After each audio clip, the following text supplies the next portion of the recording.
অনেক তো বিএলও অফিসারদের দেখেছেন সোশ্যাল মিডিয়ায় এসে তাদের ভিডিও ফুটেজ, কেউ কান্নাকাটি করছে, কেউ কাজের চাপে নাজেহাল হয়ে যাচ্ছে নানা রকমের। কিন্তু আজকে দেখাবো আপনাদের এক সত্যি গ্রেট বিএলও অফিসার।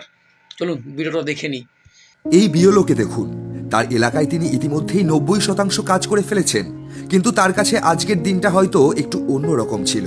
প্রতিদিনের মতো আজ সকালেও ডিউটিতে বেরিয়ে তিনি একটি পরিবারের কাছে গিয়ে দেখতে পান অসুস্থ স্ত্রীকে নিয়ে অসহায় অবস্থায় পড়ে আছেন এই ব্যক্তি। তার স্ত্রী এতটাই অসুস্থ যে ঠিকমতো হাঁটা চলা এবং খাওয়া দাওয়াও করতে পারেন না।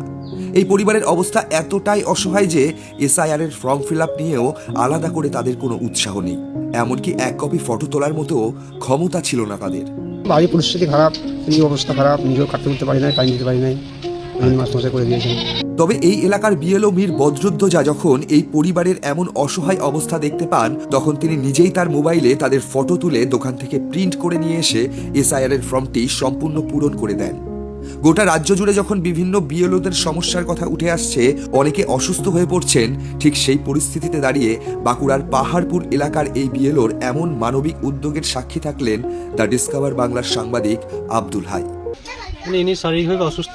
আচ্ছা, ইনি ফটো তুলতে পারবেন না, সেই জন্য আমি ছবি তুলে নিজের কাছেই কাজের এই মানুষটি কাজের ধরনই আলাদা। দেখুন নিজের দায়িত্ব কীভাবে পালন করতে হয় সঠিকভাবে এই বিএলও অফিসার তিনি জানে। দেখুন যখন খুব দরিদ্র পরিবারে গেলেন, যেয়ে দেখলেন তাদের মানে এসআইআর ফর্ম নিয়ে কোনো মাথা ব্যথা নেই, কারণ তাদের দুবেলা দুমুঠো অন্ন পর্যন্ত জোটে না।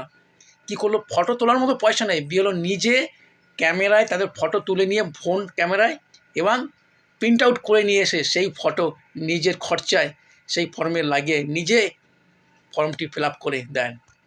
মানে এই বিএলও অফিসার সত্যি তার দায়িত্ব কীভাবে পালন করতে হয় এনার কাছ থেকে শেখার দরকার। স্যালুট জানাই আপনাকে।